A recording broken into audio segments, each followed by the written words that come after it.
Mesdames et messieurs, bonjour. C'est avec grand plaisir et beaucoup d'humilité que je m'adresse à vous aujourd'hui en tant que personne responsable de ce joyau extraordinaire qui vous côtoie, qui s'appelle le Centre des sciences de Montréal. Si, sur le quai King Edward, les concepteurs ont su garder l'architecture, le patrimoine des hangars à convoyage de grains pour donner naissance, il y a 12 ans, au seul Centre des sciences du Québec. Toute agglomération urbaine qui cherche à s'épanouir et se développer, toute métropole qui s'affirme et qui rayonne, toute société qui se dit de savoir et de culture se doit d'avoir des activités et des institutions en son sein qui lui permettent de laisser sa population s'amuser, s'épanouir, se développer et progresser. Et cela veut dire que toute société de savoir, en plus de son festival Juste pour rire, doit absolument avoir son orchestre symphonique, ses musées d'art, son musée des beaux-arts, ses institutions éducationnelles, ses institutions de recherche, d'avoir en son sein aussi un endroit pour enseigner la science et les technologies qui aujourd'hui font partie de notre vie de tous les jours et aussi pour développer la culture scientifique chez la population, et c'est ce que nous faisons. Nous avons toujours l'impression qu'un centre des sciences, c'est un endroit strictement pour les petits, pour s'amuser. Mais en fait, de développer son sens critique, d'utiliser son sens de l'analyse, de découvrir, d'apprendre, c'est l'apanage de tous et chacun, du moment où on est jusqu'à notre dernier souffle. Le Centre des sciences de Montréal est extrêmement jeune. Nous n'avons même pas encore la deuxième génération de Montréalais qui amènent leurs enfants dans un centre de sciences, ce qui n'est pas le cas ailleurs au pays. Nous avons été l'une des dernières grandes villes du Canada à se doter d'un centre des sciences, mais nous sommes aussi extrêmement chanceux d'être le principal centre francophone des sciences. Notre clientèle est très typique de la clientèle du Vieux-Port, c'est-à-dire que ce sont des gens de la couronne nord et sud de Montréal, principalement des gens autour, et à 70%, 78% francophones. Notre cinéma IMAX, qui a été le premier dans la ville de Montréal, est le plus important cinéma IMAX dans l'ensemble de la planète et au-delà pour ce qui est de la présentation des documentaires scientifiques en anglais et en français. On se débrouille très bien avec un créneau que vous peut-être pensez qui n'est pas aussi populaire qu'il l'est vraiment. Très important, le dernier aspect, c'est que pour un centre dont la mission et la vocation est l'enseignement de la culture scientifique, nous nous subventionnons à travers nos activités connexes à 68%, et nous pensons qu'avec un autre petit effort dans les prochaines années, nous serons capables de nous autofinancer. Bref, le Centre des sciences, c'est le fun. Petite vidéo?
Et c'est vraiment le fun comme ça. Si vous êtes jamais venu, là, venez nous voir.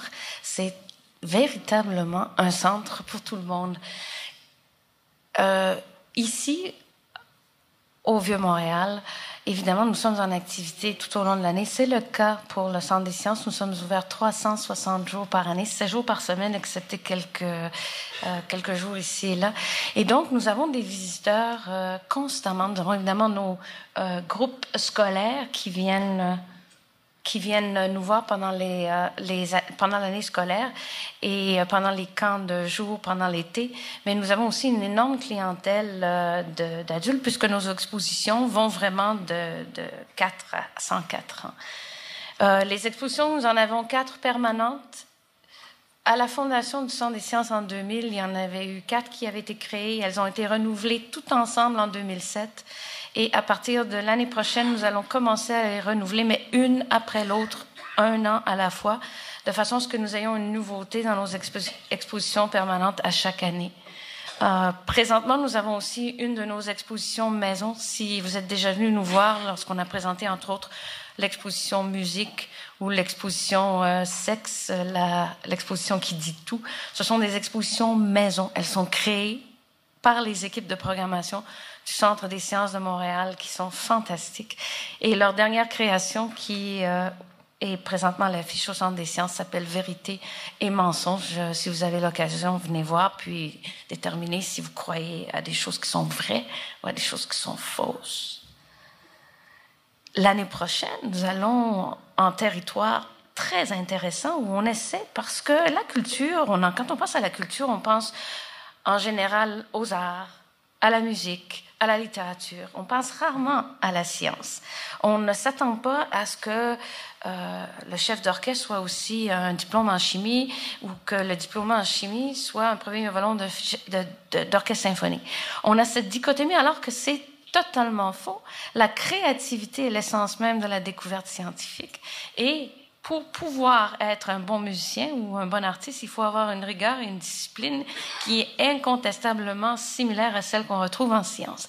Et donc, pour rapprocher ces deux pôles, l'esprit cartésien de l'esprit littéraire, l'année prochaine, nous allons avoir quelque chose d'absolument unique. Nous faisons venir une réplique au millimètre près des grottes de Lascaux, dans lesquelles les hommes de Cro-Magnon, les femmes de Cro-Magnon ont dessiné et inscrit des symboles que nous ne comprenons pas encore sur les murs des cavernes.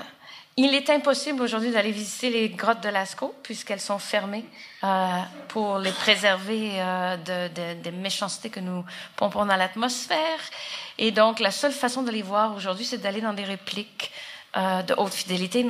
Nous en aurons une ici au Centre des sciences l'été prochain et nous espérons faire un partenariat avec le Musée des Beaux-Arts, avec nos collègues du côté artistique pour permettre à nos jeunes et à nos moins jeunes de se pratiquer dans l'art rupestre.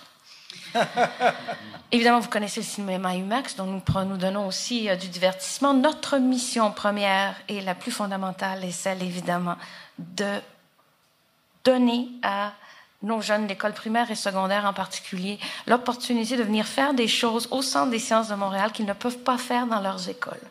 Là où il n'y a pas de labo scientifique, là où il n'y a peut-être pas le corps professoral qui est formé nécessairement, nous offrons des programmes éducatifs et les professeurs font leur magasinage au début de l'année et viennent nous voir et nous pallions à ce besoin très important. Notre vision, par contre, est de nous agrandir, de prendre de l'expansion, d'augmenter notre capacité d'accueil non seulement des visiteurs de tout acabit, mais particulièrement de nos visiteurs d'âge scolaire, et de devenir vraiment un pôle stratégique. Clairement, nous avons quelques petits défis à surmonter.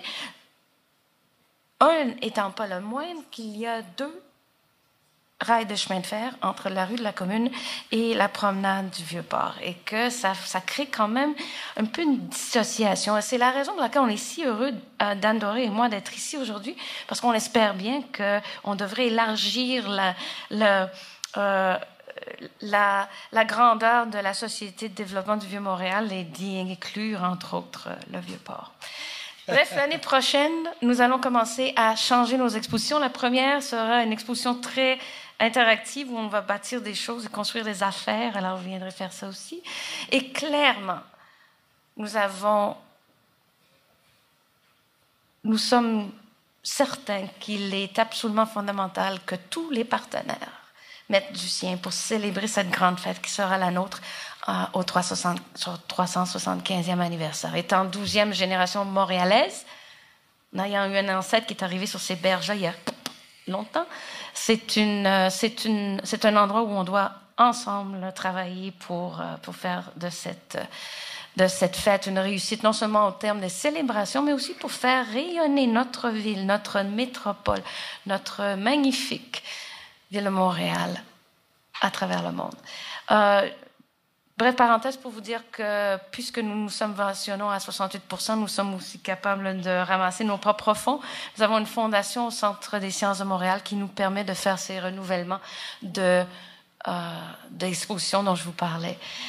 Notre vision d'avenir, vous l'avez lu, nous voulons, dans les prochaines années, diversifier notre clientèle, en amener plus, pour ramener et amener l'action sur la promenade et devenir non seulement un centre d'apprentissage éducatif, mais aussi de divertissement, et ce, à l'année longue.